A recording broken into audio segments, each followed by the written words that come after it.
जय हिंद। ओबीसी आरक्षण और ओबीसी जनगणना के बारे में जो मुद्दे हैं, जो इससे फ़ायदे हैं, उसके बारे में हम लोग डिटेल से चर्चा करते हैं।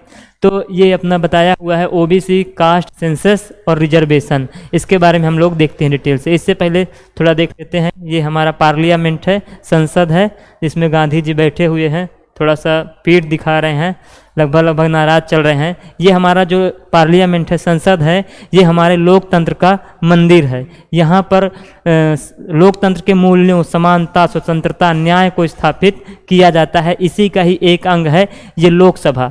लोकसभा में हम लोग देखते हैं, ये आपको कुछ दृश्य दिख रहा है जो इतिहास में कभी कभी ये दिखने को मिलता है। अब ये पता नहीं ऐसा क्यों है, ऐसा क्यों दिख रहा है ना। तो देखते हैं, जबकि नॉर्मल स्थिति कैसी रहती है, ये ऐसी स्थिति रहती है। यहाँ बहुत सारे जो मेंबर हैं वो यहाँ आके एकदम सभापति के पास आ गए हैं, बहुत ज़्यादा हड़कंप मचा रखे हैं। ये नॉर्मल स्थिति है, लेकिन जो ये स्थिति है ये इतिहास में कभी कभी हमको देखने को मिलती है। तो जानेंगे ऐसा हुआ क्या है कि हमें यह स्थिति देखने को मिल रही है। पक्ष विपक्ष सब एक साथ हो गए हैं, तो हम उसी के बारे में चर्चा कर रहे हैं। तो देखिए, ये इसमें क्या है, ये जो स्थिति है वो स्थिति इसलिए बनी हुई है क्योंकि लोकसभा में या संसद में अभी एक संशोधन पारित हो गया है ओबीसी के बारे में। ओबीसी के बारे में क्या संशोधन पारित हुआ है कि कोई भी राज्य किसी भी जाति को अपने यहाँ ओबीसी घोषित कर सकता है। ऐसा पहले था, वर्तमान समय में फिर से कर दिया गया है। सुप्रीम कोर्ट के निर्णय के बाद ये हट गया था, उसको सरकार दोबारा ला दिया है। उसके साथ साथ सरकार ने क्या किया है, मेडिकल क्षेत्र में ओबीसी को 27% रिजर्वेशन दे दिया है। और उसके साथ साथ एक और मुद्दा ये चल रहा है, जनगणना 2021 की जनगणना चल रही है, जो प्रत्येक 10 वर्षों पर होती है, 2011 के बाद 2021 में। तो उसी में बोला जा रहा है कि जाति आधारित जनगणना होनी चाहिए। कैसी जनगणना होनी चाहिए? जाति आधारित जनगणना, जिसमें से प्रत्येक जात की जनगणना होना चाहिए। इसमें लिखा हुआ है, क्या लिखा हुआ है, जब कुत्ते बिल्ली की जनगणना होती है तो ओबीसी की क्यों नहीं? ओबीसी की जनगणना के लिए आंदोलन, ओबीसी के जनगणना के लिए यहाँ पे क्या लाया गया है, आंदोलन किया गया है। ये कौन लोग हैं? राष्ट्रीय ओबीसी महासंघ के लोग हैं, जिन्होंने क्या किया है, यहाँ पे आंदोलन किया है ओबीसी जनगणना के लिए। तो आइए हम लोग सबसे पहले जानते हैं कि ओबीसी है क्या, और ओबीसी का मतलब कैसे बना, इतिहास क्या कैसे रहा है, और उसके साथ साथ जाति आधारित जनगणना का इतिहास कैसे क्या रहा है। तो हम लोग देखते हैं। हाँ, इसमें देखिए, इसमें क्या देखते हैं, इसमें ये पिछड़े वर्ग के लोग हैं, जो लोग हमारे समाज के साथ हमारे साथ नहीं रहते, हमारे साथ में से अलग होकर के पिछड़ गए हैं, उन्हें समान लाने के लिए ये सब किया जा रहा है। तो वही पिछड़ी जात के जो लोग रहे हैं, उन्हीं को क्या कहा गया है, ओबीसी कहा गया है। ओबीसी का फुल फॉर्म क्या होता है? अदर बैकवर्ड क्लास, जिसको हम हिंदी में बोल सकते हैं अन्य पिछड़ा वर्ग। उसी के निर्धारण के लिए जाति आधारित जनगणना का बहुत ज़्यादा महत्व है। उसके साथ साथ कई महत्व हैं जिस पर हम लोग चर्चा करेंगे। देखिए, यहाँ पर दिख रहा है कि ये किसान आंदोलन चल रहा है, और यहाँ पर ये जाट आंदोलन चल रहा है। जाट आंदोलन के साथ साथ यहाँ पर क्या चल रहा है, ये भी किसी जाट की ही ये क्या है, 4 व्हीलर है, जिसमें उन्होंने अपना रिहायशी दिखाया है, जबकि यहाँ इनकी स्थिति बहुत दयनीय लग रही है। और यहाँ तो है ही। तो अगर जनगणना होती है तो इनमें क्या कुछ परिवर्तन होंगे, उसके बारे में हम चर्चा कर रहे हैं। तो इसके लिए हम देख लेते हैं जाति आधारित जनगणना का इतिहास। जाति आधारित जनगणना का इतिहास कैसे रहा है, तो हम बात करें कि 1931 में 1931 में क्या हुआ था, जब हमारे यहाँ अंग्रेजों का शासन चल रहा था। तो उस समय 1931 में जाति आधारित जनगणना संपन्न हुई थी। और उसके बाद 1940 में 1940 में भी जाति आधारित जनगणना की गई, लेकिन उसके डाटा पब्लिश नहीं किए गए किसी कारणवश। फिर उसके बाद भारत स्वतंत्र हो गया, और उसके बाद स्वतंत्र होने के बाद भारत में क्या हुआ, संविधान लागू हो गया। संविधान लागू के होने के बाद कुछ डिमांड होने लगी ओबीसी आरक्षण संबंधी मामले में। तो उसमें क्या किया गया, पंडित जवाहरलाल नेहरू थे, पंडित जवाहरलाल नेहरू जी हैं, यहाँ बहुत स्टाइलिश दिख रहे हैं, बढ़िया हाथ रखे हुए यहाँ पे, है ना, गुलाब का फूल एकदम लगाए रहता है, ठीक है। बोला जाता है कि इनके जो वस्त्र हैं जो पहनते थे उनको प्रेस करने फॉरेन भेजा जाता था, अब जो जैसा रहा हो। लेकिन अब इन्हें क्या पता ओबीसी के बारे में, इसलिए इन्होंने क्या रख दिया, एक कमीशन बना दिया। क्या बनाया, कमीशन बनाया। किसका कमीशन बनाया, यहाँ पर इन्होंने काका कलेलकर कमीशन बनाया। कौन सा कमीशन बनाया, काका कलेलकर कमीशन बनाया। ये काका कलेलकर जी हैं। कमीशन क्या रहता है, कुछ सदस्यों का, कुछ विशेषज्ञ सदस्यों का समूह रहता है जिसमें वो किसी एक विषय पर क्या करेंगे, सर्वे करेंगे और अपनी रिपोर्ट किसे देंगे, गवर्नमेंट को अपनी रिपोर्ट देंगे। ठीक है, तो इन्होंने ये बनाया। उन्होंने क्या किया, ओबीसी की परिभाषा के बारे में बताया, उसका उद्धार किस तरीके से हो सकता है उसके बारे में बताया, जिसमें से ओबीसी की परिभाषा का आधार, ओबीसी की जनगणना का जो आधार लिया, सर्वे का अपने आधार लिया, तो उसका आधार 1931 की जनगणना के आधार पर ही सर्वे किया। और उसके साथ साथ कि ओबीसी बनने का आधार क्या होना चाहिए, जाति होना चाहिए या उसका आर्थिकपन होना चाहिए, और उसी पर मतलब दोनों को बैलेंस करते हुए, हालांकि जाति को ही महत्व दिया और उसके बाद उन्होंने क्या किया, अपनी रिपोर्ट दी। लेकिन आगे चल के कुछ उसमें विशेष काम नहीं हुआ।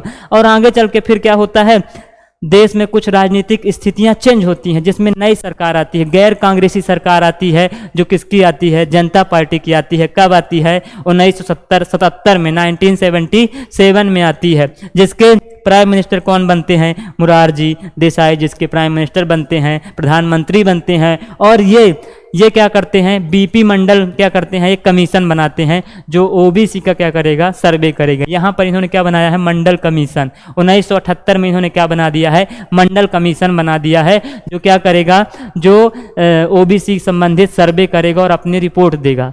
तो बना तो दिया, लेकिन देश में राजनीतिक उथल पुथल मची। और उसके बाद क्या हुआ, इंदिरा गांधी जी की फिर से सरकार आ गई और उसी समय 1980 में ही अपनी रिपोर्ट बीपी मंडल जी क्या करते हैं, सरकार को अपनी रिपोर्ट क्या करते हैं, देते हैं। और उन्होंने रिपोर्ट में क्या किया है, उन्होंने बताया है कि देश में कितना जनसंख्या है ओबीसी का, 52% जनसंख्या किसका है, ओबीसी का देश में है। इसके साथ साथ उन्होंने क्या बताया है, इसके साथ साथ बताया है कि 27% क्या है, ओबीसी को क्या होना चाहिए, रिजर्वेशन होना चाहिए। लेकिन इंदिरा गांधी जी हैं, वो किसी की सुनता ही नहीं है, बोला ही जाता है ना, तो कुछ सुनना नहीं, कुछ किए नहीं। लेकिन लोगों में डिमांड चल रही थी। और आगे जाके क्या हुआ, आगे जाके 1990 में सरकार बनी बीपी सिंह की, जो ओबीसी कैटेगरी से ही आते हैं लगभग। किसके बने, बीपी सिंह जी हैं। ये बीपी सिंह जी हैं। बीपी सिंह क्या करते हैं, ओबीसी को क्या कर देते हैं, जो मंडल कमीशन है उस कमीशन की सिफारिशों को लागू कर देते हैं और ओबीसी को क्या कर देते हैं, 27% रिजर्वेशन दे देते हैं। और वही रिजर्वेशन को बहुत ज़्यादा विरोध में प्रदर्शन हुए और उसके समर्थन में प्रदर्शन हुए, बहुत विरोध हुआ, प्रदर्शन हुई, और कहाँ पहुँच गया इशू पहुँच गया सुप्रीम कोर्ट। और सुप्रीम कोर्ट में गया और सुप्रीम कोर्ट के बाद, ये सुप्रीम कोर्ट है अपना, सुप्रीम कोर्ट में पहुँच गया कौन सा मामला, इंदिरा साहनी बनाम versus union of India, Bharat संघ। और वहाँ पर पहुँचा, उसने अपना जजमेंट दिया 1992 में। उसमें कहा गया कि किसी भी स्टेट में 50% से ज़्यादा रिजर्वेशन नहीं होना चाहिए। ठीक है, तो ये मामला यहाँ पर हुआ। फिर उसके बाद क्या होता है, कुछ और आगे परिवर्तन होते रहते हैं रिजर्वेशन में। और तो उसमें क्या होता है, ये अर्जुन सिंह जी हैं। अर्जुन सिंह क्या रहे हैं, farmer chief minister of Madhya Pradesh, पूर्व सीएम मध्य प्रदेश के रहे हैं। इसके साथ साथ ये 2006 में यूपीए 1 की सरकार में ये शिक्षा मंत्री थे।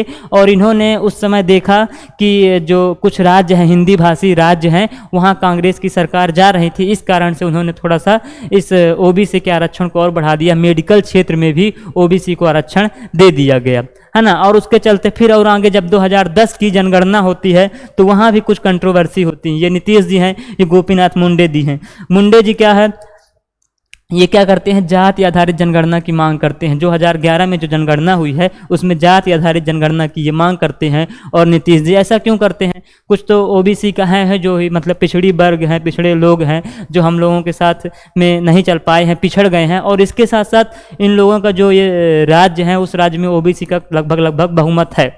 इस कारण से ऐसा किया गया है, राजनीतिक उद्देश्य से भी।